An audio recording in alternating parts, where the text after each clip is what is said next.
¿Cómo están? Buen día. Gracias por sumarse un sábado más a esta actividad. Sabemos que los sábados no son fáciles para levantarse y venir, pero bueno, les agradecemos el interés y la participación activa. En el Classroom tienen material de lectura, les vuelvo a recordar. También pueden dejar ustedes ahí en Classroom también sus comentarios, reflexiones, todo lo que quieran decir, porque sabemos que a veces estos espacios no nos alcanzan y que muchas personas tenemos un segundo tiempo, tercer tiempo para ir pensando las cosas que se van trabajando en estos encuentros, así que ahí pueden dejar ustedes sus reflexiones, sus apreciaciones luego de la lectura o las que les quede resonando después de cada uno de los encuentros. Bueno, ya hicimos las presentaciones de quienes nos acompañan en estos encuentros, pero me gustaría especificar un poquito más algunos datos o ofrecer alguna información más acerca de la profesora Denise Moschetti, que nos viene acompañando en todos estos encuentros junto con Daniela Saporito. Denise, bueno, muchos la conocen, ella es directora de la Escuela Secundaria 24 y voy a leer algunas cositas acerca de su trayectoria y bueno, es además una gran compañera que viene trabajando hace mucho tiempo en estos temas, junto también con Daniela, como decíamos, y ella dirige la Escuela Secundaria 24, donde es una escuela que en la ciudad es conocida por sus amplias actividades con relación a la inclusión.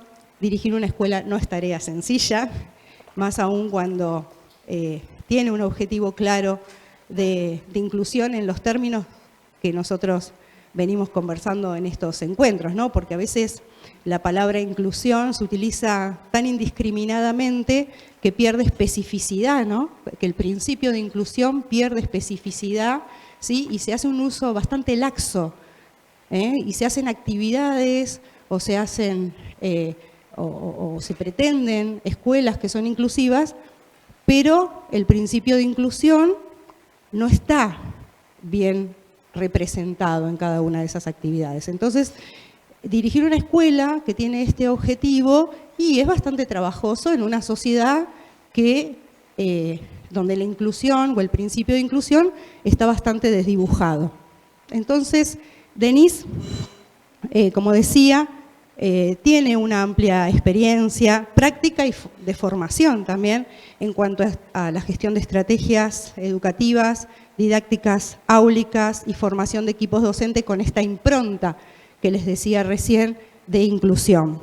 Cuenta con postítulos específicos, ¿sí? En diseño universal del aprendizaje, es en gestión de aulas inclusivas y en gestión educativa y diseño universal del aprendizaje. Ella actualmente además es profesora del Instituto Avanza, con lo cual el Instituto Avanza ha ganado una profesora, como les decía recién, de larga trayectoria en estos temas. He participado en alguna de sus actividades, así que es una alegría, supongo, para el instituto contar con una docente de esta trayectoria, ¿sí? Y además, no sé si ustedes han podido participar, pero Denise, junto con equipo docente, con compañeras y compañeros, algunos de esta universidad también, ha gestionado distintas jornadas, en particular 2 jornadas que probablemente ustedes algunos recuerden y participaron, jornadas sobre sentir y pensar la educación, siempre con esta línea de inclusión, como decíamos recién. Así que es para nosotros, desde el Departamento de Humanidades y desde esta universidad, es una alegría también contar con Denise en estos encuentros. Así que bueno, basta, no hablo más. Ay, no. Les dejo a Denise. Ya está, me voy, gracias, me gusta el micrófono a mí. Bueno, muchas gracias otra vez y Denise. Bueno, gracias. Había apagado más. Una cosita más, todavía no tenemos definido el aula del próximo encuentro, ¿sí? Que sería ya en septiembre, así que estén atentas al Instagram y a los mails, que ahí vamos a informar el 8. Muy bien, ¿cómo les va? Buenos días. Uso yo el micrófono acá porque así mi voz va trabajando despacito. Módulo 3, comenzamos hoy. ¿Dónde está el micrófono? Acá. Esto es para moverlas así, es corporal, porque se pone el cuerpo. Sí, no me empieces a interrumpir. Módulo 3, hoy arrancamos el camino. Muchos contestaron, porque Daniela ya les empezó a hacer actividades, contestaron, tenían una pregunta, ¿cierto? Cuando se vinieron a acreditar, ¿qué pregunta tenían? ¿Qué es DUA? ¿Sí? Y hay ahí muchas palabras, ¿sí? Experiencia, oportunidad, inclusión, enseñanza, equipo, oportunidad, recursos, aprender, acompañamiento, necesario, desafío, ser humanos, reflexión, método, inclusión, acceso, respeto, oportunidad, conexión, música, propuesta. ¿Sí? Hay muchas palabras y eso es lo que vamos a tratar de hacer hoy. Pobre Eduardo, yo me voy a mover mucho. Vamos a tratar de hacer eso hoy, de ver cómo llegamos a esas palabras. No vamos a empezar a describir los principios, vamos a hacer todo el camino que conduce. Y miren qué camino, qué cuadro complicado lo que les presento acá. Pero fíjense el número 1. El número 1 es el diseño universal para el aprendizaje. El diseño universal para el aprendizaje que irremediablemente nos lleva a preguntarnos qué es aprender y qué es enseñar. Primero, la base, ¿sí? Ustedes están acá con distintas trayectorias y primero nos lleva a preguntar qué es el proceso para irnos, porque es condición para irnos a una educación inclusiva, ¿no? Para garantizar la presencia, para garantizar la participación, el logro de los aprendizajes, de los objetivos, porque consideramos que la diversidad es la norma, no es la excepción. Y vamos a ir puntito a puntito desarrollando y vamos a preguntarnos cómo aprendemos nosotros. Porque como uno aprende, es como uno enseña, como a uno le enseñaron, o viceversa. ¿Sí? Muchas veces mi forma de enseñar es la forma de aprender del otro. Y es posible generar las condiciones para un aprendizaje accesible, diversificado. ¿Es posible? Nos vamos a hacer esa pregunta. Y en la respuesta de esas preguntas nos vamos a ir y vamos a encontrar un montón de posicionamientos, o mejor dicho, el posicionamiento que nos lleva a considerar que el diseño universal del aprendizaje, un enfoque, una metodología, no es una receta mágica que yo digo, voy a hacer DUA y se prenden todas las luces. Es algo, un conjunto de principios y estrategias con fundamentos, con análisis, que me permite hacer lo que llamamos educación inclusiva en el amplio sentido y en el mejor de los sentidos, en considerar, ¿sí?, cuáles son las necesidades individuales de cada uno sin perder de vista la personalización. Y ahí vamos a estar descubriendo algunas cosas. ¿Les parece? Entonces, primero y principal, la pregunta es, ¿qué es aprender y qué es enseñar? ¿Sí? Y ustedes deben de tener una conceptualización de aprender y enseñar. Saquen los teléfonos. Vienen como, vamos a usar, y estamos haciendo DUA, esto está pensado bajo el formato DUA. En el teléfono vayan y googleen, si quieren tener la red, es la red Salón de Actos 1, ¿no? Para que tengan Wi-Fi. Y googleen Mentimeter. ¿Ven el recurso ahí? Dice Mentimeter. Vayan a Mentimeter, les va a pedir un código. Porque yo quiero saber para ustedes qué es aprender y qué es enseñar. El código es, ¿lo encontraron? ¿Sí? 244791110. Yo voy a sacar y voy a...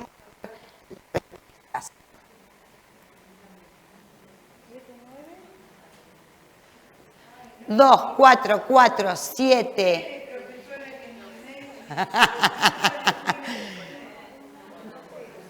244791110.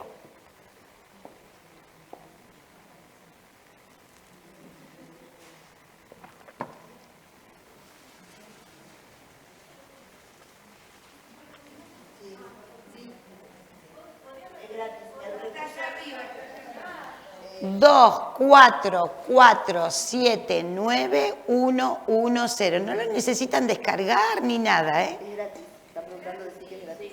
En Mentimeter el recurso sí es gratis. ¿Crea la nube ¿Eh? ¿Crea una nube o es tipo un pack que vas? No, son distintas formas. Tenés Word Cloud, tenés ahora como lo vamos a ir viendo, que es a medida de opinión, gráfico de barra, de círculos, un montón de formatos para presentar información, ¿sí? Este recurso es excelente para hacer actividades muy cortitas motivacionales de 2 o 3 minutos o cuando quiero repasar saberes previos de la clase anterior. Entonces arranco la clase con un Mentimeter que todos lo tienen en los teléfonos porque tampoco se tiene que instalar, ¿sí? No ocupa espacio en el teléfono. Sí, respondan, ahí va. ¿Qué es enseñar y qué es aprender? Pero tomen nota de este recurso. Ya vamos a tener toda la clase de recursos para motivar y para representar información. Guiar, explorar, intercambio y construcción. Bien, es uno y uno lo que están poniendo. Uno es enseñar y el otro es aprender. Transmisión mutua de conocimiento. Transmitir el saber. Eso es enseñar, acompañar y explorar. Reciprocidad de saberes, capacidades, emociones. Ahí va, yo lo voy corriendo. Es un proceso bidireccional en el que una persona presenta un tema y otras dos se arma el aprendizaje. Aparte es anónimo y para los adolescentes es espectacular, ¿sí? Porque no tienen que decir quién escribe qué. Enseñar, transmitir conocimiento es aprender, es adquirir, incorporar y entender algo nuevo. Acompañar, guiar. ¿Ven que es automático? Lo que ustedes escriben aparece en la pantalla, ¿sí? Cooperación. Enseñar es una situación comunicativa. Construcción del saber. Hay algunas palabras claves acá, ¿sí? Ahora, cuando veamos qué es enseñar y qué es, o reflexionemos sobre esto, ¿sí? Y es súper interesante la diversidad de opiniones, ¿no? Cómo uno cree, ¿sí? Y se posiciona frente a la enseñanza y al aprendizaje, contando en que todos son nobles profesores, van a ser docentes o ya son docentes en actividad. Entonces, posicionarse desde el lugar, decir, para mí, ¿no? ¿Qué es enseñar? ¿Qué es realizar mi práctica? ¿Y qué es cómo considero el aprendizaje? Es súper importante, ¿sí? No es algo aleatorio. Democratizar el saber. Construcción colectiva del conocimiento, acá ya apareció Vygotsky, brindar y compartir fundamentos, transformarse, acompañar, facilitar, ampliar saberes en conjunto, dar y recibir, compartir, guiar, qué lindas respuestas, enseñar, guiar en los procesos de aprender, construir esos procesos, construcción mutua para un bien mejor, construcción del saber. Acá se copó escribiendo. Enseñar es introducir a alguien en la cultura propia de una sociedad, dar una visión del mundo, de la realidad.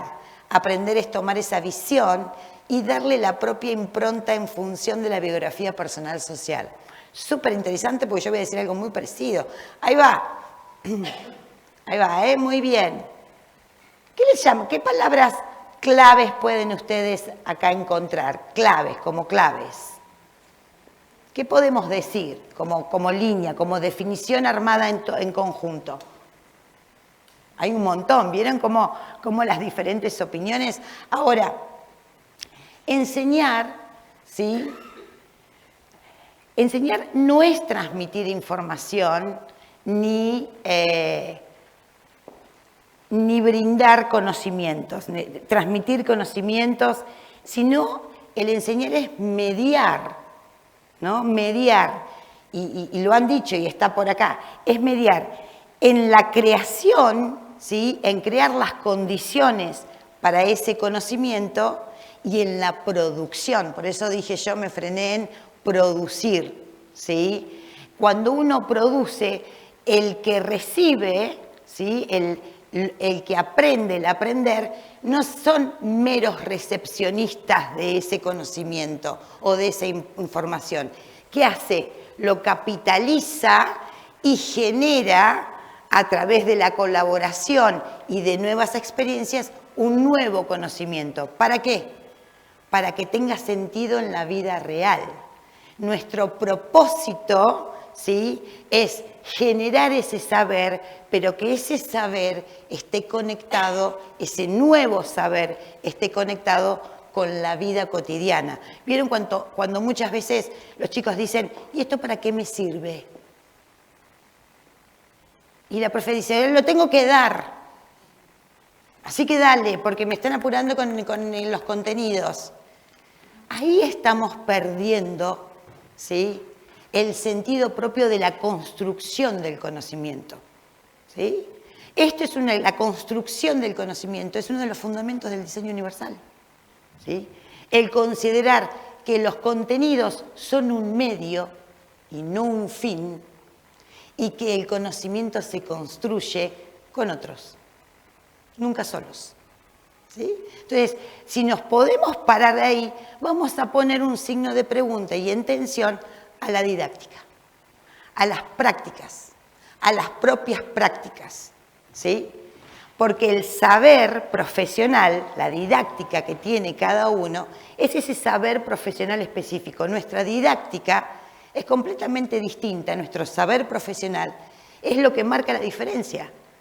¿La diferencia con quién? Con los médicos, con los ingenieros, con los informáticos, porque ponemos en tensión y tenemos que tratar de poner en diálogo la narrativa didáctica, si queremos transformar, ¿sí?, con lo que realmente está pasando hoy. Y es poner la pregunta en nuestras propias prácticas, ¿sí?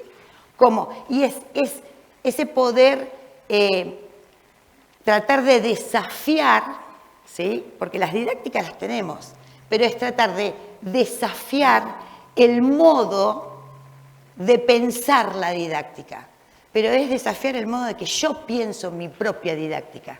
¿Se entiende? ¿Sí? Ese es el desafío para poder empezar, para abrir puertas hacia la inclusión. Cuando los profes, yo digo profes porque estoy como muy ahí del nivel secundario, los maestros, las maestras, los maestros, hablan de lo tengo que dar, ¿no? Y el diseño curricular me dice que lo tengo que dar. Y yo le digo, ¿y vos querés darlo? Y el grupo está abierto para darlo. ¿Y qué piensa el otro? ¿Y qué sabe el otro? ¿Y qué se genera con eso que hay que dar? O sea, ahí uno empieza a preguntarse sobre la pertinencia de eso que yo voy a dar, ¿sí? Ubicada siempre en lo contextual, en lo situado. Seguramente algunos de ustedes han dado la misma clase en varios lugares distintos. Y la misma clase. La misma. Porque no tuve tiempo de preparar una clase diferente de acuerdo a los perfiles de aprendizaje de cada uno de mis grupos. Pero las respuestas nunca han sido iguales. Porque ustedes están tratando con personas, ¿sí?, no con meros recepcionistas de información. ¿Se entiende? Eso es para poder comprender para dónde vamos, para abrir la puerta a algo irrenunciable. Al irrenunciable. Ah, no, acá no, este no. Esperen que este era de inglés. Ahí va, ahí cambio acá.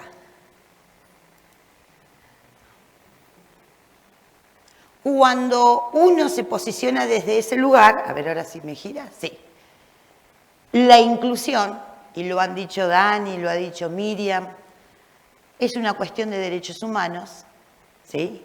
Es un sentir, es un pensar, ¿sí? Es un cuestionar dentro de las propias instituciones, sin importar a quién, si se lo cuestiona a otro colega, a un director, a un equipo, no importa, pero para muchos constituye un irrenunciable. Y hoy se tienen que ir así, pensando que el irrenunciable, porque cuando uno se posiciona y plantea y piensa y no negocia con el irrenunciable, porque es el derecho a la educación, porque el apellido, el otro día decíamos, el apellido educación inclusiva es un apellido, que es el que garantiza que la presencia, la participación y el logro de los objetivos. ¿Sí? Ese es la garantía, es el estar, el ser parte, ¿sí? Pero además de estar, porque la presencia está garantizada, Es como muy controvertido porque hoy las leyes, la propia Constitución Nacional, la Ley de Educación Nacional, la ley provincial, las resoluciones, miles, se contraponen porque muchas veces son las propias aulas las que excluyen. ¿No? ¿Por qué? Porque excluyen las prácticas. Porque es en las prácticas donde uno, ¿sí?, sin darse cuenta o no, o dándose cuenta, garantiza la presencia, el estar presente, pero no la participación. Y ahí, en la participación, es donde nos tenemos que parar. ¿Cómo yo garantizo la participación? ¿Sí? Fíjense que dice, y vamos a hablar de barreras del aprendizaje para la participación. O sea, ¿qué pasa? ¿Cómo consideramos o a quiénes consideramos con barreras o a qué consideramos como barreras para esa participación plena dentro de la escuela? ¿Sí? Y yo muchas veces digo aula y a veces escuela, pero hay una diferencia. Un docente un día fui a hablar por un temita que tenía mi hijo en la primaria y charlaba con la seño y me decía, no, pero ¿sabes lo que pasa? Yo tengo un aula inclusiva. Pero el aula no es inclusiva. En todo caso la educación es inclusiva, la escuela es inclusiva. Pero ¿sabes lo que pasa? Que me cuesta trabajo, porque en este aula en particular, entonces es como, ya ahí se está excluyendo, ¿sí? Ya desde ese pensar que tiene que hacer algo diferente o no puede trabajar con el resto porque hay algo que deja de ser lo normal para esa consideración, ¿sí? Entonces, cuando uno lo toma como irrenunciable, esto que decía Miriam, hay un norte que no se negocia. Y el norte que no se negocia es que todos y todas, y absolutamente sin preguntar qué, sino quién sos, ¿sí?, tienen la posibilidad de poder estar en un lugar junto con sus pares. Después de biografías y trayectos terribles, ¿cierto? Pero todos. Y hablamos y después ahora cuando hablemos de diversidad, hablamos no solo de las personas con discapacidad, porque eso también es otro mal entendido. Uno cree que habla de inclusión y solo habla de las personas con discapacidad. O tengo que decir inclusión cuando en un aula hay alguien con una discapacidad. Y está haciendo un recorte muy chiquitito de lo que es la inclusión, ¿sí? ¿Y qué pasa con aquel chico judicializado? ¿Qué pasa con aquel chico que viene de otra provincia y el lenguaje no es, o no compartimos los mismos códigos de lenguaje?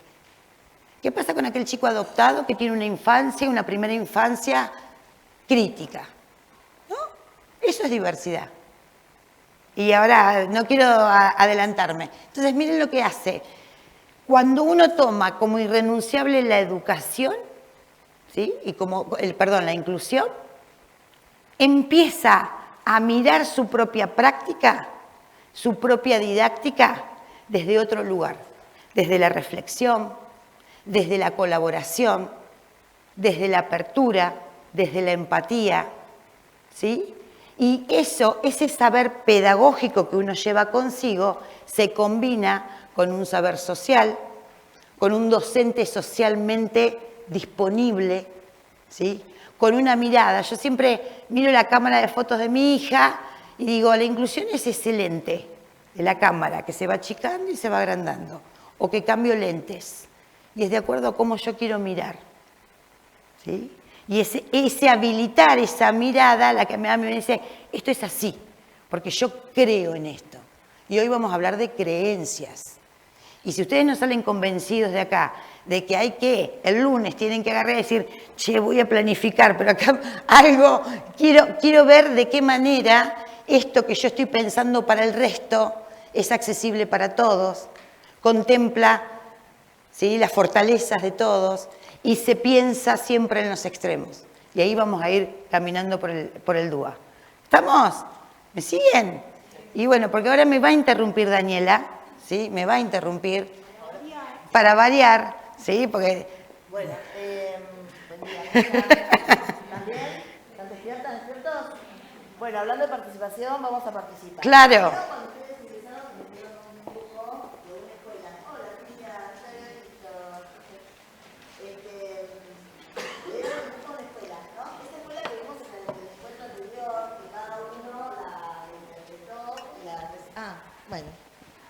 Ay, porque yo no tengo el corporal, así que tengo este. Bueno, esa escuela, que se acuerdan que la vimos en una diapositiva en el encuentro anterior, ¿no? Que cada uno la interpretó y la resignificó de acuerdo a lo que percibía y a lo que entendía por escuela. Bueno, la idea es ahora, con unas preguntas que yo les voy a ir haciendo, se van a tener que parar, vieron que a mí me gusta el movimiento, la acción, y completar esta escuela, ¿sí? Ustedes van a decidir dónde colocan la respuesta, si adentro de la escuela, por fuera de la escuela, alrededor, vamos a ir viendo. Vamos a ir investigando, que esto ya lo hicieron en el encuentro anterior, así que ya tienen esta respuesta. Preguntar, a ver, ¿qué persona de acá, de las que están acá, no es de Bahía Blanca? Voy a anotar el nombre de esa persona y de qué lugar es. A ver, buscamos. ¿Sí? ¿Cómo? Sí. No, pero lo anoten ustedes, no me contesten ahora. Anoten en la escuelita, en el papel que le dimos, que está la escuela, escriben el nombre de la persona y de dónde es, ¿sí? Ustedes no pueden estar en ese nombre, ¿sí? Tienen que buscar, a moverse.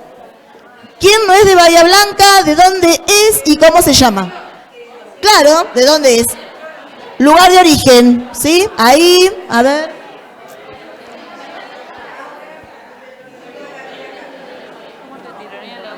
Y usted me tironea, sí. Pero es la energía. Bueno, acá hay una compañera que no se puede trasladar porque tiene una dificultad temporaria en una pierna. Así que los invito a que le den la respuesta acercándose a ella. Bueno, primer pregunta.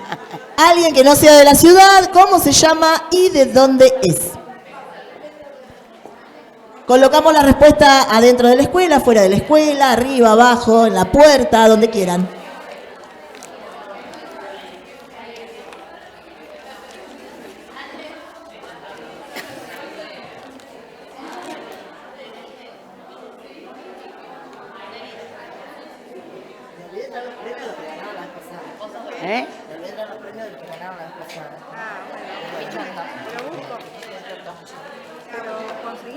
Bueno, ya respondieron una sola.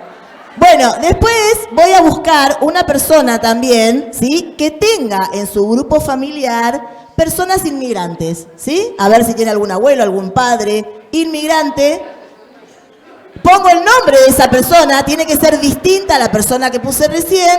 ¿Y de dónde es esa familia? A ver, ¿de dónde vino ese abuelo inmigrante? ¿Vino de España, vino de Italia, de Rusia, Alemania? ¿Sí? Otro nombre. Bueno, si son todos los bisabuelos, pongan. Si quieren poner todos los nombres de los abuelos, pongan. Todos los abuelos y bisabuelos, todos. Todos. ¿Cómo? Sí, lo tienen que escribir. El nombre de la persona, por ejemplo, no sé, Daniela, tiene abuelos italianos. Y pongo de qué lugar. Es Daniela, Italia.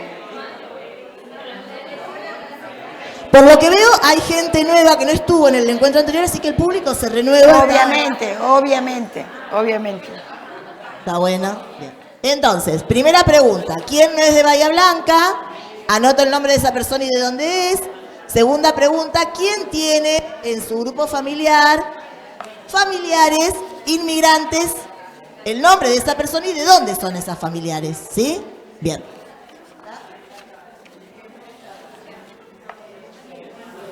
Tercera pregunta. Alguien que sepa otro idioma, ¿cómo se llama esa persona y qué idioma sabe? ¿Sí? Alguien que sepa otro idioma, no vale siempre repetir el mismo nombre, ¿sí? Acá hay dos personas que no se han movido del asiento. Obviamente. Es como que les cuesta el sábado a la mañana, ¿viste?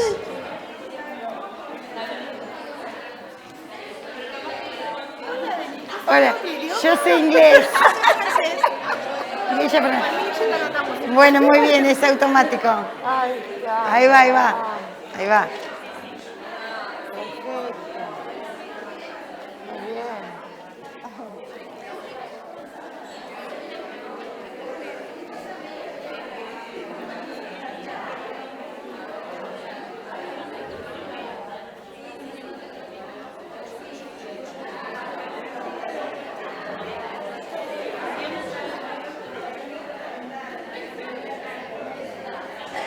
Bueno, y la última pregunta, Vamos a consultarle, bueno, a mi compañero, al que esté cerca o al que esté lejos, cómo es su configuración familiar, ¿sí? Pongo el nombre, bueno, Miriam, ¿cómo es tu configuración familiar?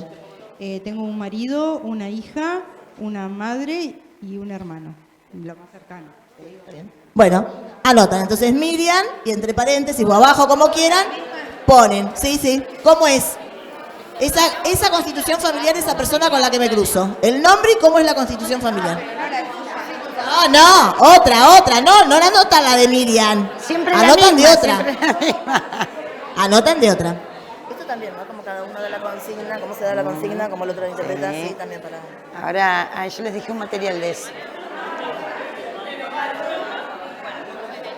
Cómo la notan también, ¿no? Sí, Fíjate que algunos sí. notan en el medio, bueno, Sí. después para retomarlo. Sí. ¿Viste? Que algunos en el borde del escolito, Sí. ¿no? Chiquititos, otros grandes. Sí.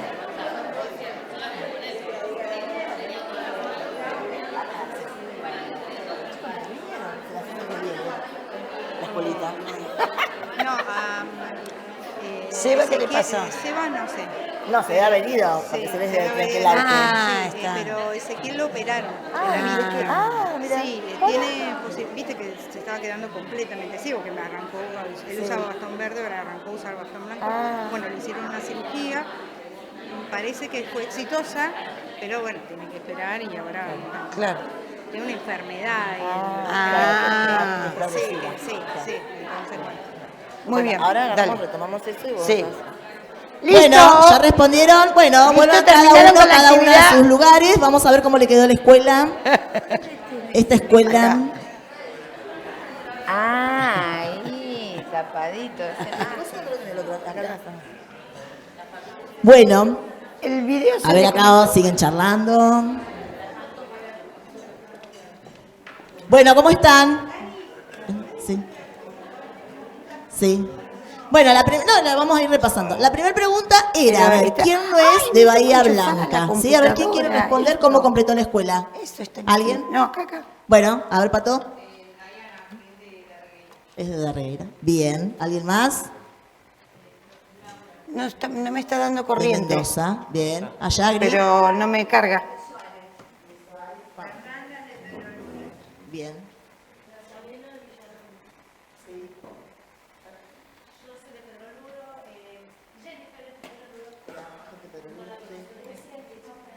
Ajá, mira, mucha gente de la provincia, gente de Mendoza, gente bueno. Bien. La segunda pregunta era, ¿quién en su familia tenía personas que eran inmigrantes? A ver.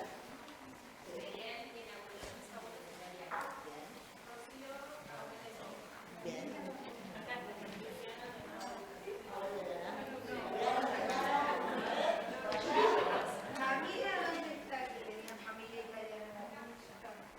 ¿Italiano?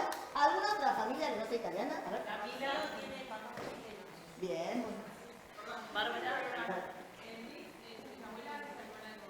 Ay, no. Va rico, me cocina los mamás. Acá, a ver. Bárbara. También tiene abuelas. Bien, bueno, alemanes, italianos, chilenos. Españoles, bien. Holandesa, Ariana. Ah, bien. A ver. Mis abuelos. Oh, ¿cómo le ganamos el Mundial del 78? No me carga la computadora. Ahora sí. Terrible. Muy bien, bien. Ahí La está. otra pregunta era... ¿Qué? Ay, la máxima, tenés razón. La otra era, ¿quién hablaba otro idioma? A ver. ¿Allá? Bueno, inglés. Acá. ¿Algún otro que no sea inglés? Clarisa francés. ¿Italiano quién? Ajá, acá. Laura Latín. Ah, ¿quién es Laura? Ah, claro, Laurita. ¿Quién más? A ver. Italiano, portugués y alemán. Mamita. Ah, Muy bien. ¿quién más? Magalí francés. Qué lindo francés. Bien. Bueno, y la última era que pregunten cómo es la constitución familiar, ¿sí? De alguien. A ver. Yo quiero decir algo, Sí. porque la compañera que me tocó puede poner en blanco y negro. Yo tenía una familia que no había detectado a ella. Ella me dijo algo y yo incorporé algo. Me encantó.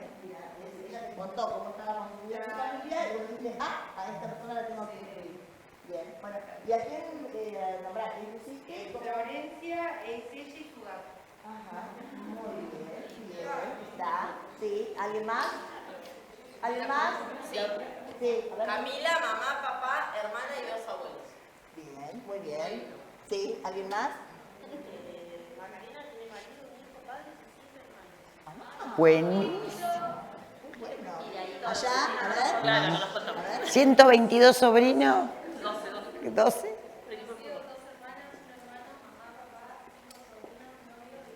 Ajá, bien. ¿Y un qué? Luis, ¿vos tenés levantado la mano? Ah, No. muy bien. A ver.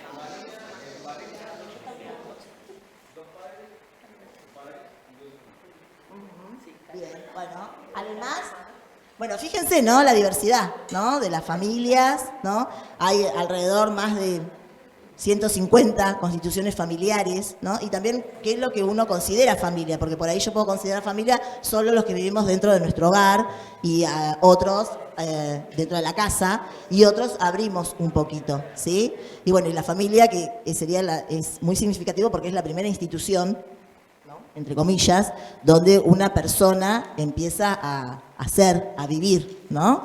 Y bueno, como esta familia después la podemos relacionar, la vamos a relacionar tan importante con la escuela y todo lo que hoy Denise va a hablar, ¿sí? Y en esa escuela que tienen ahí, escribieron en distintos lugares. No todos escribieron en el mismo lugar, con la misma letra, desde el mismo, con el mismo formato.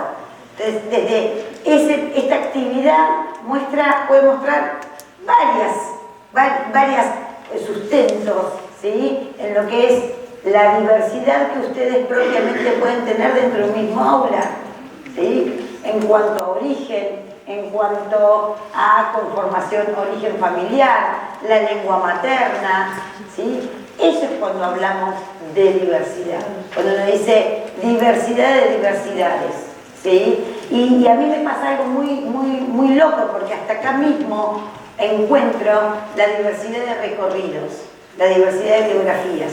Hasta acá mismo encuentro gente que no conozco, ¿sí? Y a mí me pasa cuando me planto acá que hay gente que ya me escuchó o me viene escuchando o nos hemos encontrado en algún lugar de capacitación, de formación. Hay exalumnas que han transitado, ¿sí?, todo un nivel teniendo en cuenta y siendo conscientes de esa diversidad, ¿no?, de compañeros, del que escucha, de esa manera de poder estar con un otro diferente, ¿sí? Tengo docentes de mi propia escuela, practicantes, y cada uno de ellos, ¿sí?, crearon esas condiciones para poder convivir con el resto y aprender del resto, ¿sí? Entonces, cuando uno es diversa y tratamos de no recortar, porque es todo tan diverso. La diversidad es inherente al ser humano, ¿sí? Y ya desde ese lugar yo tengo que plantar mi propia didáctica y práctica. Es decir, tengo que pensar que quien me está escuchando, ¿sí?, tiene distintos estilos, diferentes intereses, amores, deseos, sueños, ¿sí? Entonces, siempre, miren esa foto que está genial, es una foto del nivel inicial, que está toda compilada y era dibujar a alguien que admires. Y claro, y cada uno dibujó a alguien que admiraba, no todos dibujaron o a la mamá, o al papá, o al primo, o al mejor amigo, ¿sí? Y muestra, ¿sí?, esa diversidad de recepción. Y el docente, ¿sí?, tiene que tener esa apertura de poder recibir, ¿sí?, esa diversidad. Cuando hablamos de diversidad y hablamos puntualmente de las prácticas docentes y de cómo uno tiene que enseñar, hablamos de las condiciones pedagógicas, que es lo que a veces irrumpe más dentro de un aula, ¿no? Es decir, tengo un aula en la que todos aprenden, es muy despareja. ¿Sí? Un aula, ay, este aula es complicada. ¿Por qué un aula es complicada? Ningún aula es complicada. Todas son complicadas. No es un aula normal. ¿Sí? No, porque tengo a este y empiezo a individualizar. ¿Sí?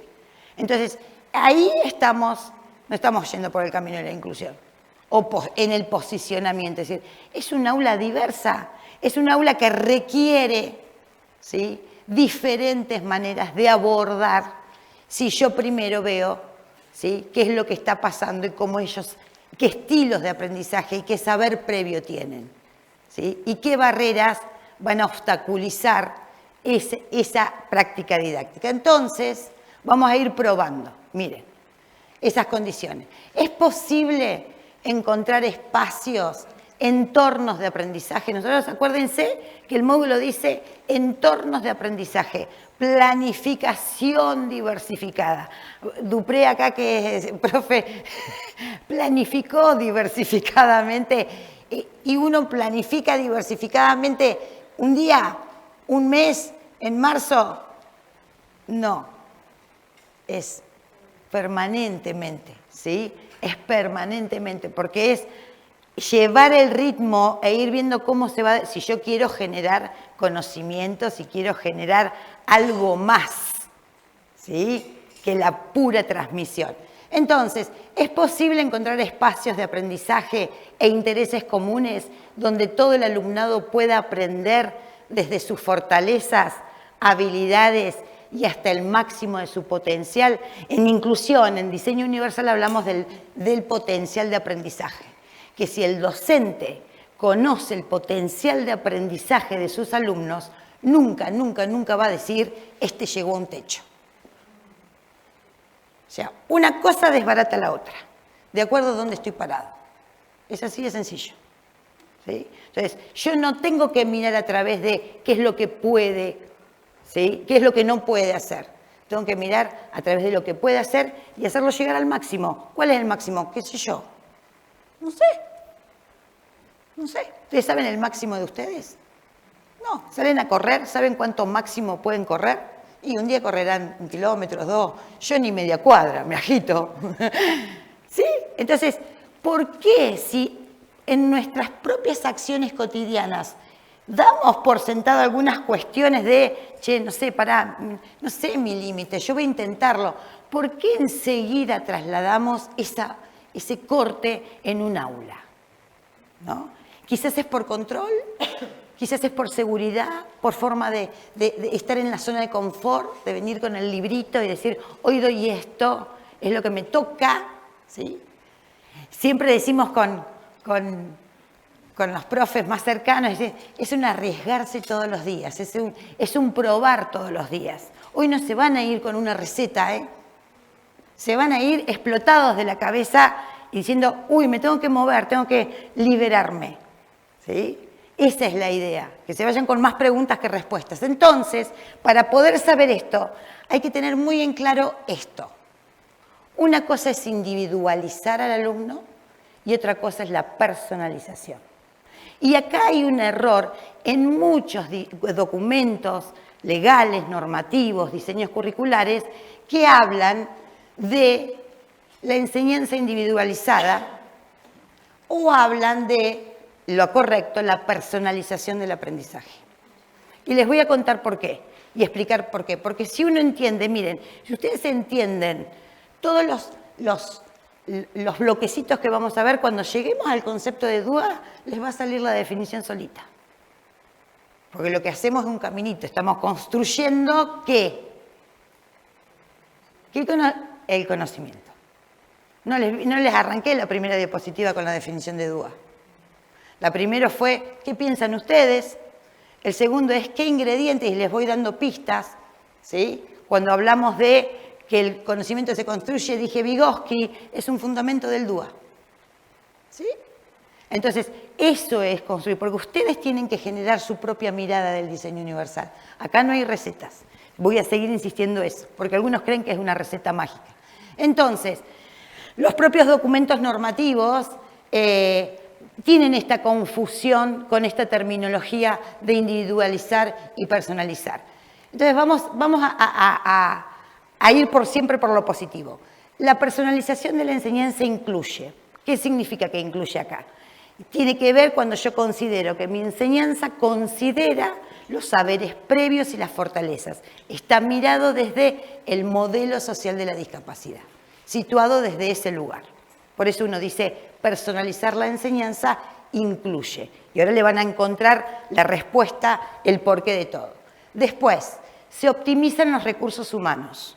Cuando uno sabe trabajar con los poquitos recursos humanos que uno tiene a mano en el sistema educativo, una maestra de apoyo a la inclusión, un acompañante externo, un preceptor, un equipo de orientación, ¿sí? Cuando sabe trabajar, y acá uno desencadena en la famosa pareja pedagógica, ¿sí? Cuando sabe bien el rol y la función de una maestra de inclusión o de un acompañante externo, para que no se confundan esos límites que se viven confundiendo, ahí está personalizando, porque hace un buen uso del recurso humano. Y no son cosas capacitistas y utilitarias. Vení, le dicen al acompañante externo, es el que está dentro del aula, ¿sí? El terapéutico es el que está en casa, ¿sí? Es una cuestión de terminología. Vení, copiale rápido, así termina. No. Ahí el profesional dice, yo no tengo que copiar nada, tengo que asistir, tengo que acompañar, ¿sí? Tengo que darte a vos algún acompañamiento para que puedas tener un recurso, ¿sí? Algo optativo, opcional, para que ese momento del copiado no sea trágico, porque todo el resto está haciendo una cosa y el que necesita copiar más lento está haciendo eso, nada más. ¿Se entiende? Cuando hablo de optimizar el recurso humano, típico de la maestra de inclusión. ¿Hay alguna maestra de inclusión acá? Muy bien, menos mal iba a ser. La maestra de inclusión, pobre maestras de inclusión, a veces decimos, las maestras de inclusión son los pares pedagógicos de los docentes, pero no son quienes realizan, ¿sí? Individualmente el ajuste al alumno. Y eso es desbaratar todo un mito desde la propia modalidad especial, ¿sí? Que está bastante en tensión y charlando de todo esto. Una maestra de inclusión tiene que estar adentro del aula. Una maestra de inclusión tiene que hablar con el colega, con el par, con el docente, no hacer una enseñanza uno a uno con el alumno que acompaña. Y eso cuesta trabajo, porque hay mucho para desbaratar de eso. Pero yo les puedo decir que se logra. Con tiempo se logra. ¿Sí? En esto que vos mencionás, digamos, la MAI, cuando la típica que se le manda la actividad, no sé, Error. Y la MAI la adapta. Eso Error. no sería... Ni se le manda ni la adapta. Si uno verdaderamente quiere hacer las cosas bien, no un como sí de inclusión, ni se la manda ni... El docente no le tiene que mandar nada. El docente tiene que coordinar y acordar cuáles son las mejores estrategias para ese alumno y es el docente el que arma la propuesta.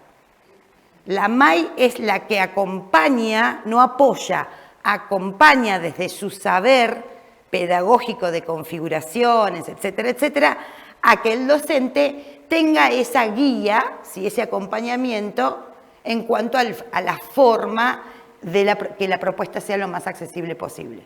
¿Se entiende? Pero no es, te mando el texto, No, la prueba, la típica. te mando la prueba, ¿me la adaptás? Claro, eso es importante destacarlo, porque esta idea que circula permanentemente en la discusión de la adaptación, ¿sí?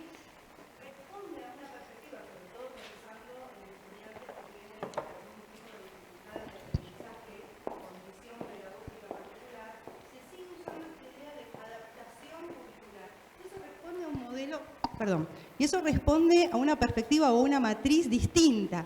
Una enseñanza, ahí lo pone Denise, individualizada, pero responde en términos de discapacidad. ¿Se acuerdan ustedes cuando hablamos en el primer módulo, diferenciamos las matrices de discapacidad? Responde a una matriz de discapacidad asociado a un modelo, ¿sí? Que es el que estamos tratando de desandar, ¿no? Entonces, ya, por favor, porque sigue circulando esta idea de adaptación. Nosotros hablamos, en todo caso, después Denise lo va a desarrollar, de ajustes razonables, ¿sí? O de apoyos, pero ya no de adaptación. Esto de decir, ¿me lo adaptás? ¿Adaptáselo? Sacale un par de ejercicios Así lo hacemos más cortito, ¿sí? Esos son todos errores. Además, que- perdón, además del posicionamiento que explicó recién Miriam, también después lleva al no compromiso y responsabilidad, ¿no? En forma conjunta.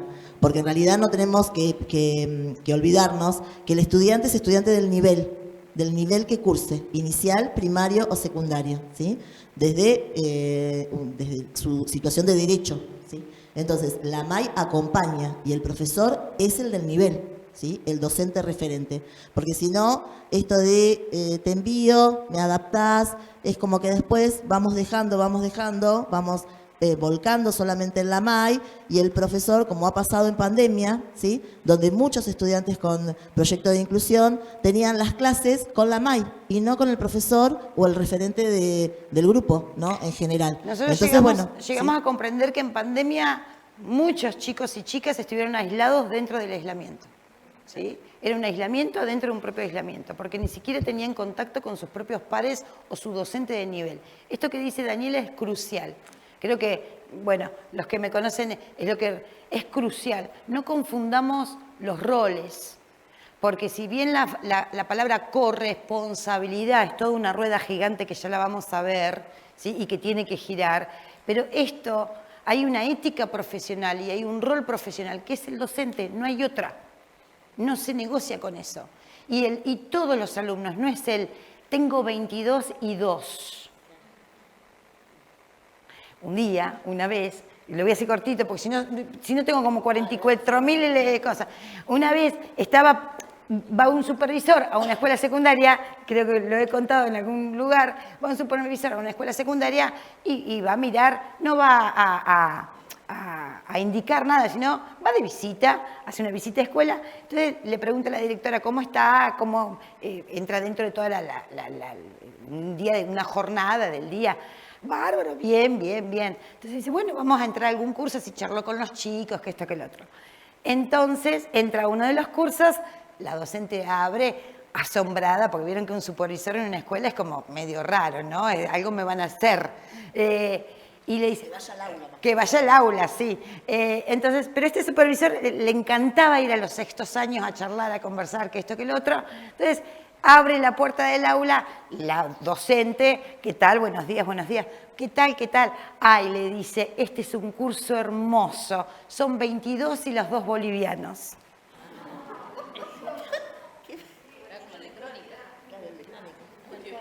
¿Se entiende?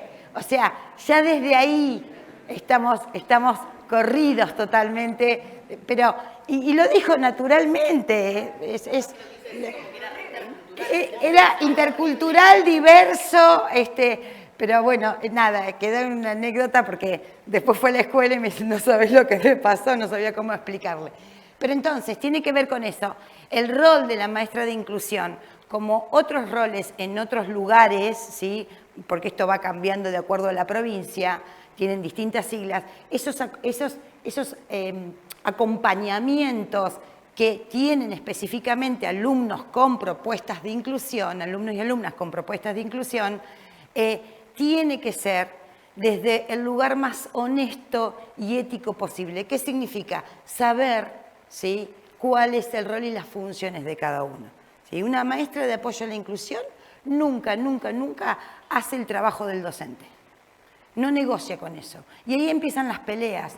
Porque van a ver y les va a pasar, ustedes están del lado del docente, pero yo miro a la MAI que el domingo le llega el texto que el lunes tiene que, el chico o la chica tiene que ver, y le llega a ella el domingo. Y con el WhatsApp del docente que le dice, achícamelo un poco porque capaz no lo puede abordar. No estamos pensando desde una individualización. Entonces, ahora me vas a decir un montón de las cosas que te pasan y que no tendrían que pasar. La personalización está centrada en el aprendizaje, no en la enseñanza. ¿Sí?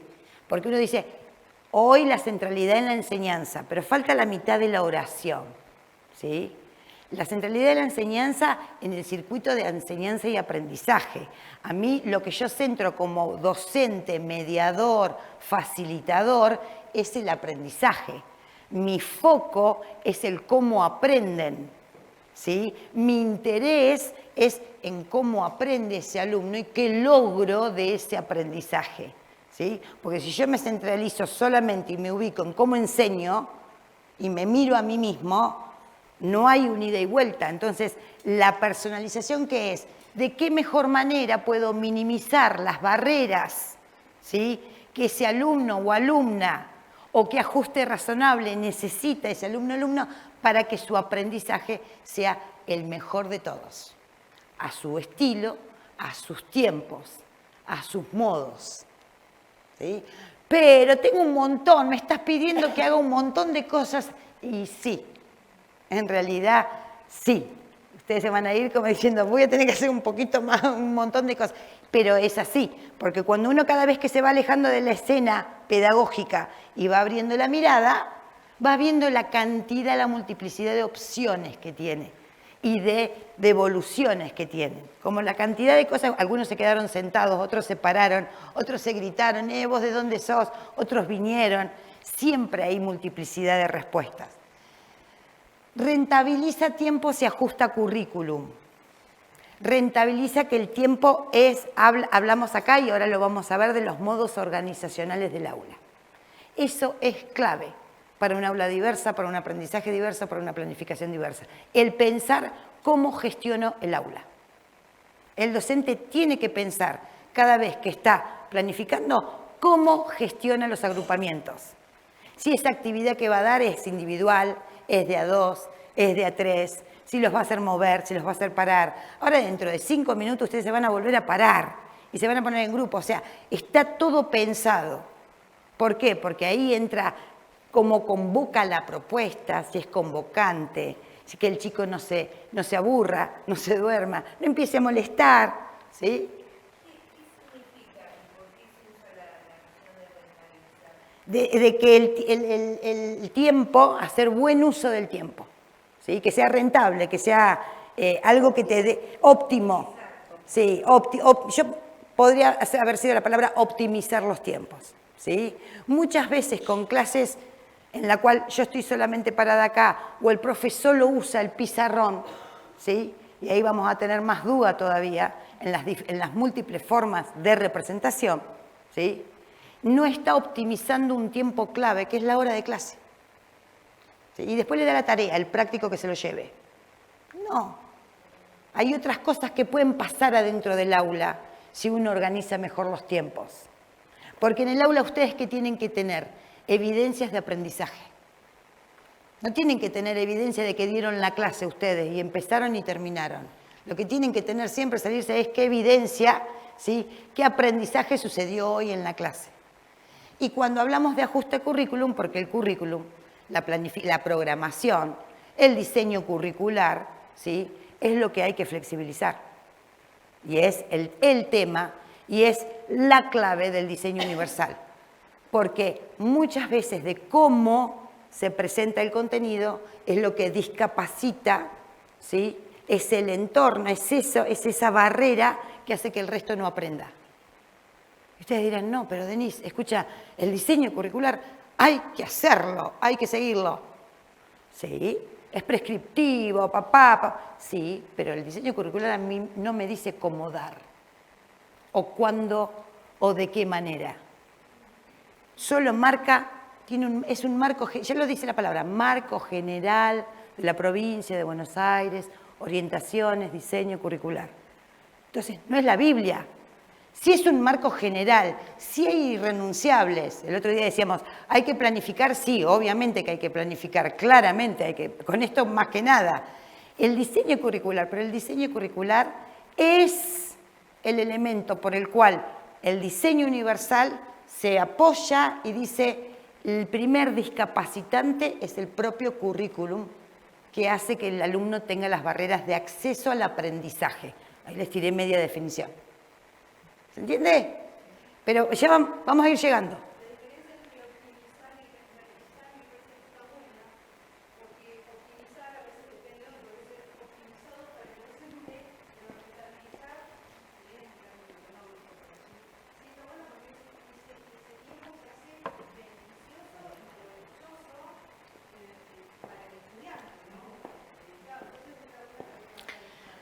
¿Cuántas veces pasó que un alumno con altas capacidades o capacidades intermedias, en la hora de clase, los últimos 10 minutos, empezó a jugar las cartas? Porque ya terminó.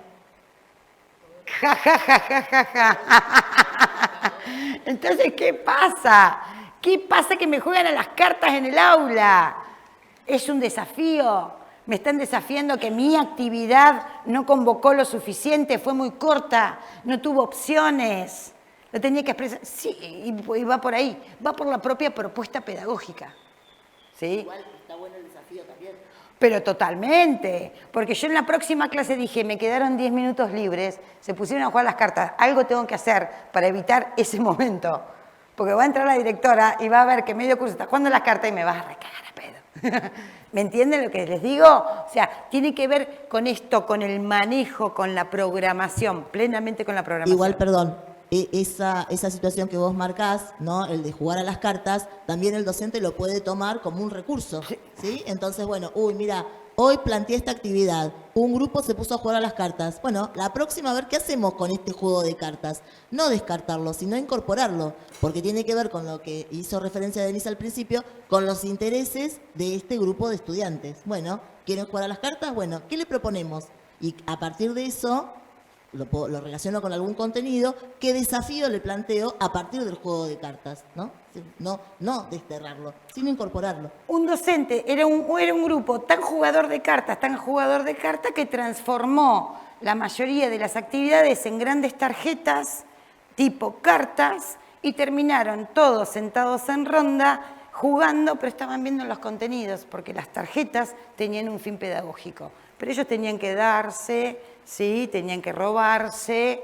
Era la casita robada, que concretamente, pero pedagógico. O sea, en la casita robada había un montón de información que a mí me hacía sentir, pensar, reflexionar, criticar y opinar sobre el contenido que tenía que dar el docente. Entonces, tomar eso, ¿sí? Porque no pasan aleatoriamente las cosas en las aulas. O incluso a partir de ese juego que ellos mismos inventen el juego, ¿no? Rocío, ¿estás por allá atrás? ¿Dónde estás, Rocío? Que en una materia del profesorado, la profesora Mabel Torrero nos les propuso también que diseñen y planifiquen juegos con los contenidos de la materia, ¿no? Con las reglas y todo. Era una instancia evaluativa, fíjense, ¿no?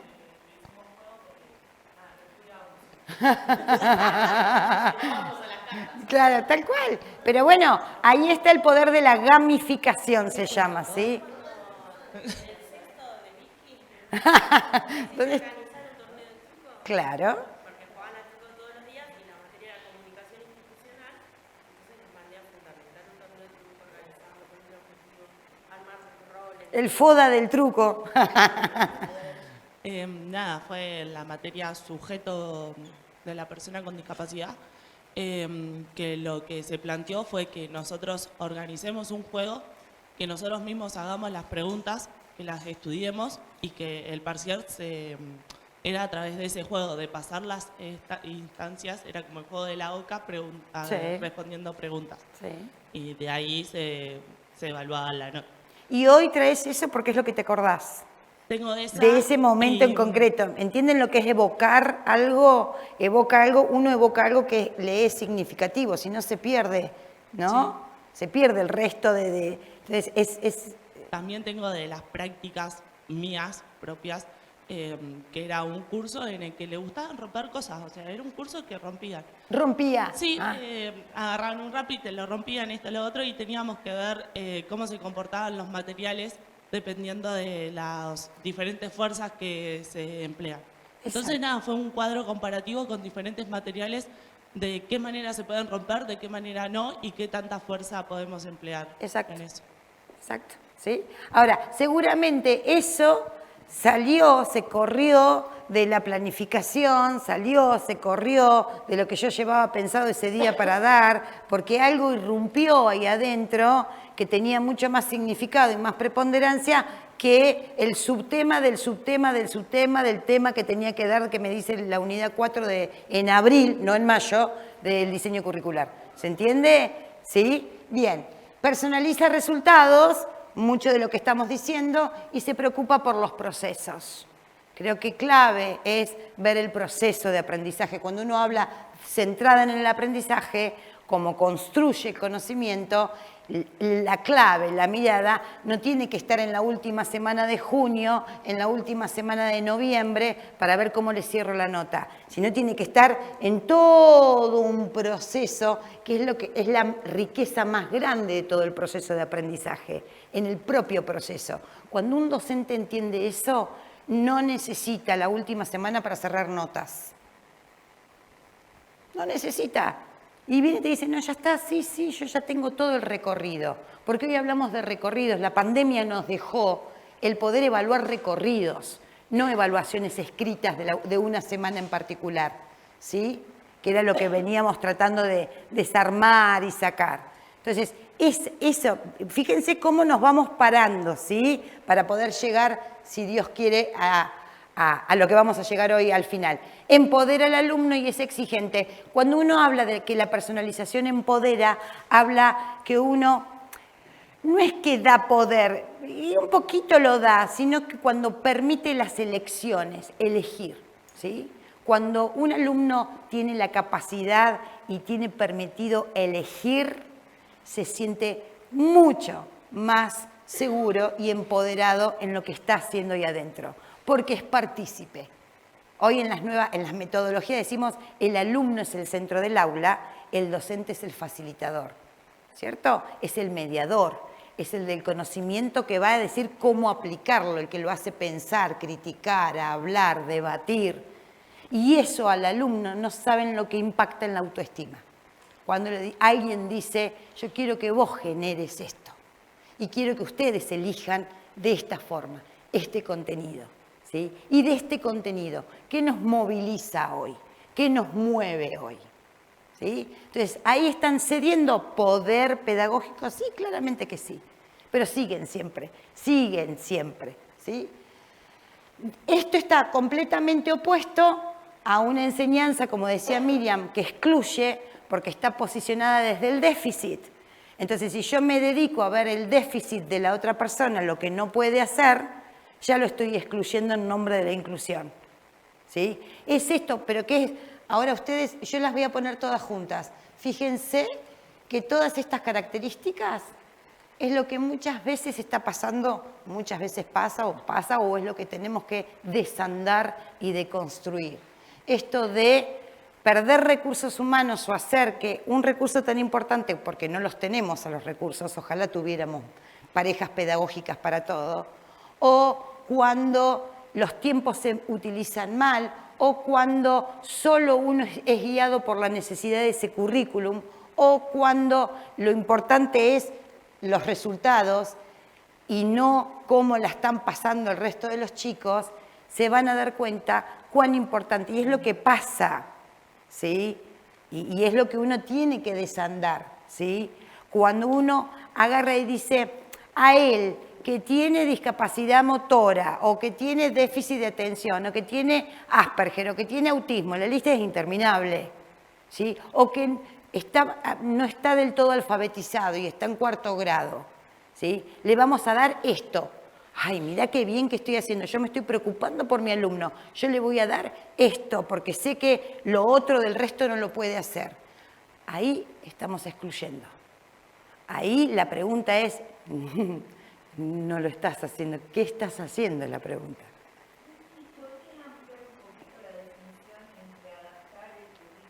Sí, a ver, cuando uno adapta, generalmente adapta a posteriori de tener algo armado. ¿Sí? Vos decís, yo armé esta clase, y esta clase es para el medio, el grupo intermedio, el alumno promedio, el café para todos, la misma talla para todos, ¿no? Es ahí. Después dice, ay, pero me acuerdo que fulanito no puede hacer esto, o necesita menos, porque en la propuesta de inclusión, Olamay me dijo desglosar por nivel de complejidad las actividades. Entonces le saco el primero, el segundo y el cuarto, y que haga 2. Eso es adaptar, ¿sí? Y ajustar es completamente distinto. Ajustar es cuando la misma propuesta es accesible para absolutamente todos porque está pensada para los extremos, para que el menos puede y para que el que más puede, ¿sí? Y tiene actividades de aprendizaje, y ahí vamos puntualmente a las actividades de aprendizaje. A lo que a ustedes les gusta hacer. Bueno, ¿qué actividad doy después de explicar? O antes de explicar. Ajá, es antes, después, en el medio. Eso, esa actividad, ¿la puedo abordar de diferentes formas? ¿La puedo representar de diferentes formas? Y ahí va mucho de lo que está haciendo Daniela cuando me interrumpe. ¿La puedo? ¿Sí? Entonces, ¿por qué? Porque la recepcionan de distinta manera, el estímulo es diferente y la producción es diferente. Esa es una propuesta ajustada. En casos más particulares se dice un ajuste específico, es cuando hay una necesidad específica que requiere una atención, ¿sí? Pero en realidad el ajustar el currículum significa en cómo interpreto yo para que ese currículum sea lo más... Yo hablo de currículum y es propuesta pedagógica, ¿sí? Es lo que ustedes hacen todos los días. Es cuando piensan qué van a dar la clase siguiente. Ahí, cuando piensan qué voy a dar mañana, el martes, en las primeras 2 horas, mi materia, ¿cómo la voy a dar? Ahí. ¿Qué ajuste se puede hacer? ¿Qué variabilidad? Y vamos a usar la palabra variabilidad, porque consideramos la variabilidad de respuestas, de alumnado, etcétera, etcétera. ¿Sí? ¿Se entiende? Muy bien, entonces hay ciertos elementos que ustedes se pueden preguntar para esta personalización. Miren, ¿ven? Lo que aprendo desde un lugar abierto, ¿sí? De contenidos abiertos y flexibles. ¿Cómo lo aprendo? Esas opciones que doy, ¿sí? Dice, bueno, esto mismo que yo voy a dar acá, que lo pongo acá como primera consigna. Hay un capítulo, algo que quería decirles cuando terminó Dani la actividad. Hay un capítulo que les dejé en el Classroom, que les voy a dejar, que se llama Problematizando las preguntas. Porque muchas veces, de Delia Cervoni y Ruth Harf, es hermoso ese capítulo. El libro es este. 50 iniciativas, escenarios, nuevos escenarios educativos. Tiene que ver cuando uno dice el docente se preocupa más por la pregunta y no la respuesta, ¿sí? Y generalmente el docente hacemos preguntas que los alumnos no quieren responder. O sea, hacemos preguntas ya con las respuestas. Hoy te tengo que dar esto, ¿sí? Está muy bueno como disparadores, ¿sí? ¿Cómo interpretamos las consignas? Ustedes allá afuera interpretaron la consigna, todos interpretaron de distinta manera. Y acá lo mismo, o repreguntaron, ¿no? Entonces, ¿cuáles son esas preguntas que un docente puede hacer que sean más efectivas? Y no que ya estén contestadas, porque son como retóricas o obvias. Fíjense, ¿cómo aprendo? ¿Dónde y con quién? ¿En qué espacios? ¿Sí? Cuando hablamos de organización del aula, gestión del aula, ¿cuándo respeta los tiempos y los ritmos? ¿Sí? Y la evaluación, porque la evaluación tiene que ser coherente con todo lo que hago. Yo puedo tener una clase divina, armada, pero no es una clase. Es toda la práctica para después poder evaluar de la misma manera. ¿Sí? ¿Cuántas veces dicen, no me tomó lo que estaba dando?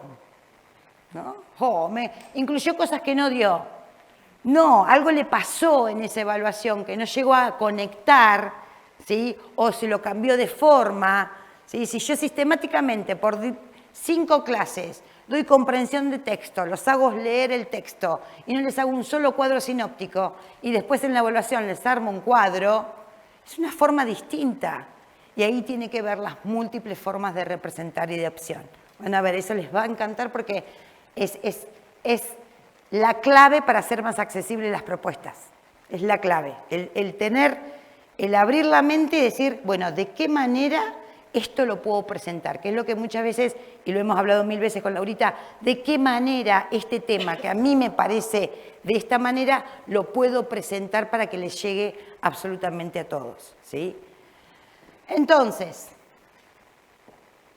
si uno tiene en claro lo que es la diferencia entre individualizar y la diferencia entre la personalización, va a poder elegir paisajes de aprendizajes diversos y ajustados a las características e incluso a las preferencias individuales.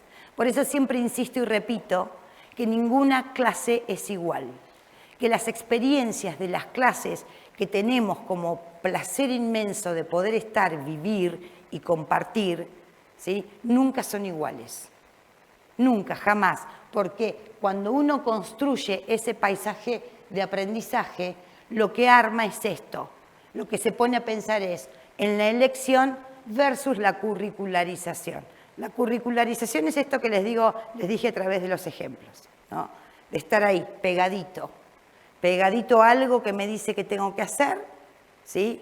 Que es un marco general, que es el marco general de la provincia de Buenos Aires, no es el marco general de la escuela, el número tal y del aula que tiene 24 alumnos, es eso, a esto, a la elección, ¿sí? Si yo como docente me permito elegir, mi construcción del itinerario va a ser mucho más rico. Voy a contar con muchas más estrategias, ¿sí? No se vayan de acá pensando que le van a exigir a la directora, porque nos pasó con Mirna, que le van a decir no planificar, o planificar en noviembre. No va por ese lado. Por el lado va ¿voy a planificar? Sí, pero no voy a hacer un como sí, no voy a hacer un copia y pegue. Ni de mi secuencia didáctica, ni de mi planificación anual. Tiene que ser algo pensado, ¿ok? Ahora me miran con una cara como diciendo, todo lo que hice estaría en el camino correcto. Entonces, si considero eso, también voy a considerar los mediadores y los facilitadores de aprendizaje. Mel Aneinscow, que es quienes utilizamos en el diseño universal, y ellos toman del diseño universal de CAST, que ahora les voy a decir qué es CAST y todo eso, los indicadores de inclusión, ¿sí? Y empezamos a trabajar ¿con qué? Con los recursos que nos ayudan en esas estrategias y principios. Y la pregunta ¿es posible utilizar mediadores, recursos materiales, tecnológicos y personales ajustados a cada persona y sus necesidades? Sí, claramente que sí. Y miren, Laura, ajuste versus adaptación, ¿ves? Sí, porque tengo mediadores y facilitadores que me permiten hacer ajustes razonables y no meramente una adaptación a posteriori, ver si viene o no viene a clase, porque ¿para qué voy a preparar tanto si después falta? Eso es terrible, ¿sí? Ese pensar es terrible. Por eso el pensar es creer. Y acá vamos a terminar, como terminamos siempre, todo tipo de capacitación. El pensar es creer. Si yo no creo, todo esto es zaraza. Es un como sí, ¿sí? Porque está divino, pero es hacerlo. Cuando uno está convencido, lo hace con errores, intenta, pregunta, pero lo intenta, lo hace, ¿sí? Si no, va a seguir siempre adaptando esto. Me haces las adaptaciones, va a seguir adaptando. Hay otra que la contó Silvana el otro día que estuvimos en una capacitación y que pasa cotidiano. Cuando un alumno entra a un aula, tiene prueba, el profe le da las 14 hojas de prueba y el alumno llega hasta donde llega. Vieron que hace las 2 primeras y después las otras 2. No, porque ya me cansé, o sea, había algo kilométrico. Y la reacción de los docentes es a la otra instancia de evaluación acordarse de que no llegaba hasta el final, entonces le agarra, le saca parte del ejercicio enfrente de él y le da la mitad de a 2 porque le habían pedido que le den de a poquito, ¿sí? Y enfrente de todos le agarra y le saca el ejercicio. Entonces, eso, el marcar para fotocopia típica, ¿no? Daniela, fotocopia de ejercicio de matemática, ¿cierto? 10 ejercicios, todos tienen que hacer 10. Ay, no, pero pará, vos, el 2 no, el 4 no. Y está todo el aula mirando, ¿no? Y, o sea, hay esa individualización, ay, me acordé que vos podías menos. Eso es estar parado del otro lado.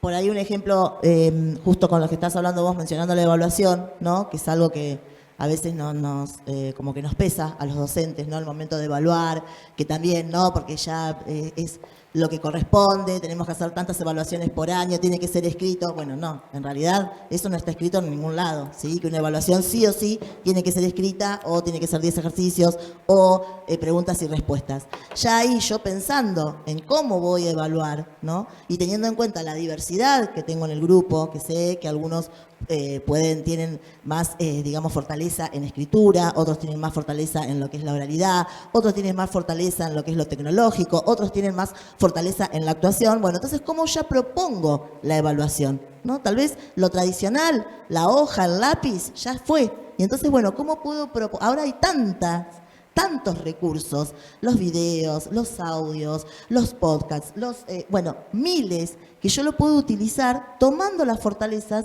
de cada una de mis estudiantes, ¿no? Y evaluarlos desde ahí, ¿no? Entonces, si yo por ahí digo, bueno, pero por ahí, si yo armo grupos y, bueno, se va a destacar uno, ¿qué puedo proponer yo en la consigna para que realmente todas las personas del grupo pueda ver lo que quiero realmente, Pero el proceso y el resultado? Me ¿sí? lleva tiempo, Daniela, hacer eso.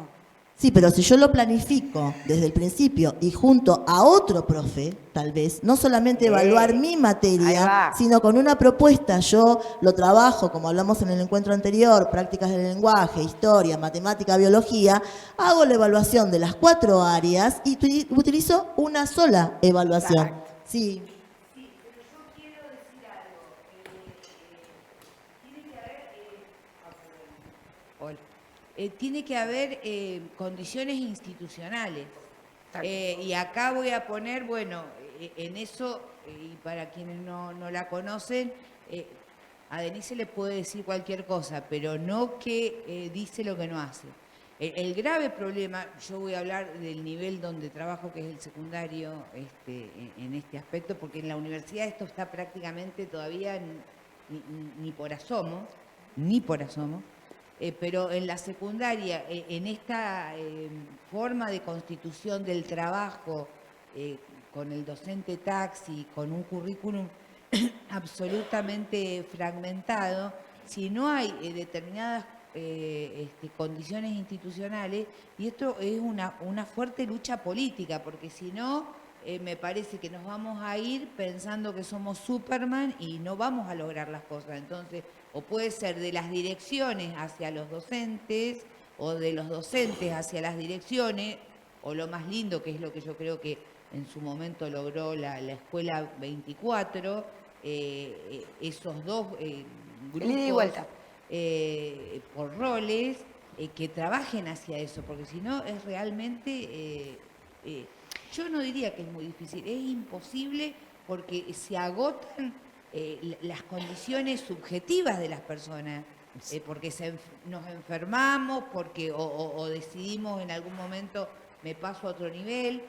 Por eso me parece que es tan importante, así como que vos lo has intentado, que vengan los Nobeles para romper esto, a mí no me lo enseñaron, que las direcciones, y cuando hablo de las direcciones hablo también de las supervisiones, hagan una exigencia política a que esto sea viable, porque si no, hay un filósofo que dice, con el pesimismo de la inteligencia y el optimismo de la voluntad. Si solamente me pongo en el optimismo, caigo en un voluntarismo, ¿no? Hay dos cuestiones y que va muy emparejado a lo que dice Laura. El aspecto, la decisión institucional de caminar, de hacer este recorrido que hace caminar sobre una normativa y que muchas veces hasta, es más, es llamar ahí y decir, che, estoy fuera de lo que me prescriben que hacer, porque uno está consciente que hay un trípode de exclusión que es las cajas horarias docentes, la fragmentación de las materias y la no flexibilización de los horarios, ¿sí? Porque ya desde el vamos, ustedes van a encontrar, o sea, es como que permanentemente estamos en una contradicción, ¿sí? Porque van a encontrar que esto está buenísimo verlo así. El trabajo colaborativo, y nos pasa entre docentes, pero los docentes no se chocan en la escuela, porque uno está en una punta y el otro en... Entonces, es estar caminando. Y desde lo institucional, ¿sí? Es también cuando uno permite y viabiliza este camino, es también estar chocando contra una normativa macro. Por eso a veces las chicas dicen bien lo normativo, y yo lo dije al principio, ¿sí? Hay una contradicción, que desde la ley nacional, la ley provincial, las distintas resoluciones hablan de asegurar o crear las condiciones para la equidad, ¿sí? Y la justicia social y la educación como derecho, ¿sí? De todo sujeto y un bien social, ¿sí? Común y personal de cada uno, y cuando vamos a lo institucional es el lugar que excluye, porque no tengo tiempo, porque la caja horaria no me da, porque yo tengo que hacer un acta interna si un profe se me salta de horario y quiere ir a dar clase con otro profe en otro horario, ¿sí? Porque obviamente no todas las instituciones o las personas, más que instituciones, las personas que componen las instituciones, ¿sí? Están o tienen esto de esa disponibilidad, y que a veces es, no, pero no corresponde, porque vieron que es el no corresponde, si no corresponde, no corresponde. Bueno, uno elige si camina un poquito más alejado del corresponde o si camina muy por el corresponde, ¿sí? Porque cuando yo muevo... O hacemos nuevos. Ese hacer nuevo corresponde, tiene que tener una correlación con arriba, chicos, porque si no, ¿saben qué? Algún día van a venir y van a decir que ¿dónde está el profesor de geografía? No, porque vino ayer, porque trabajó con el de historia, ¿sí? Entonces, ¿se entiende? Y vuelvo a lo mismo. Si yo a mis profes les digo que se arriesguen, yo me tengo que arriesgar. Tengo que hacer eso, ¿sí? Si no, es como que estaría siempre de un mismo lado. Hoy está en pleno estudio, y esto es importante, hoy está en pleno estudio y ya llevamos varios meses en rearmar y actualizar lo que es el régimen académico, que es esto que decía Laura. Se está tensionando y problematizando el régimen académico del nivel secundario, propiamente dicho, porque se agotó, ¿sí? Se agotó el tema de la fractura de las materias, lo fraccionado que uno ve, y la prueba también fue, y ahí otra vez volvemos, la pandemia.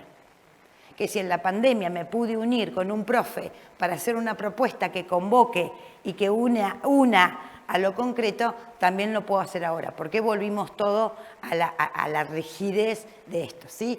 Déjenme 2 minutos más, así... Perdón, quería decir de esto que dijiste de arriesgarse, ¿no? Y en relación a lo que le reclamaban los profes allá a Mirna. Es decir, para poder arriesgarse, directivo y docentes, tenemos que planificar, ¿sí? Porque en la planificación tengo el fundamento de esto que me estoy arriesgando, ¿sí? Entonces, por eso es importante. Exacto. Es el poder... miren, como uno le pide a un docente que planifique para adelantarse, para estructurarse él mismo y saber, ¿sí? El directivo, en esa planeación institucional, también tiene que planificar y adelantarse para decirle a quien corresponda, esto lo voy a hacer desde este lugar, ¿sí? Yo recuerdo en su momento cuando estaba de las escuelas modelo. No, escuelas no modelo. Las escuelas promotoras. Promotoras, bueno. Yo recuerdo que donde yo trabajo era una escuela. Sí. Y se disponía de todas las semanas. Sí, todos los 2 horas. Sí. 2 horas. Yo estuve, nosotros fuimos a escuela promotora. La escuela donde yo trabajaba era un nivel de catarsis, donde se iba a hablar solamente de las identidades. No había propuesta. Era pérdida de 2 horas, donde todo el mundo estaba consciente. Yo decía, justo yo estaba en pleno estudio ahí en la licenciatura. Qué lástima. Espacio desaprovechado. Qué lástima. No hay propuesta y después se quejan.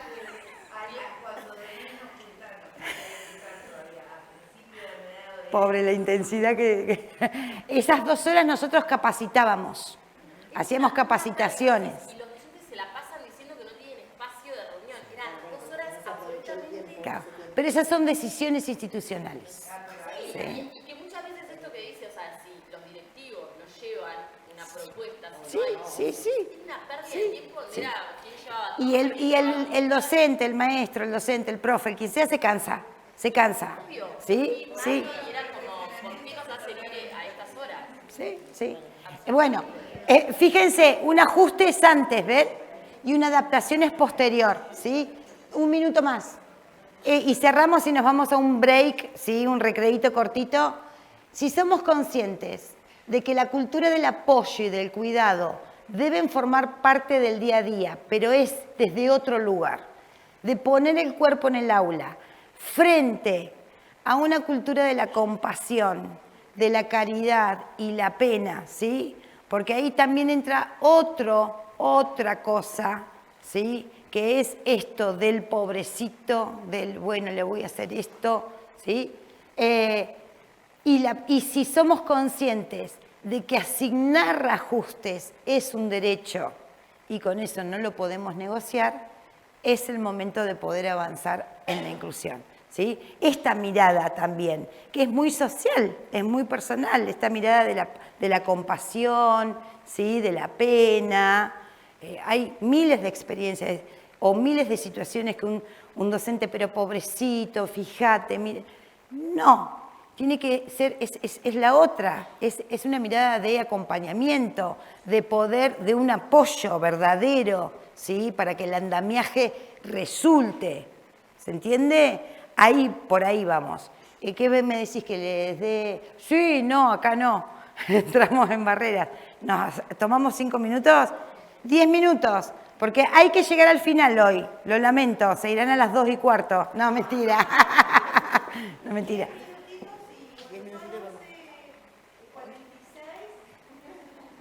A las 12, en 1 hora nos queda perfecto. Perfecto.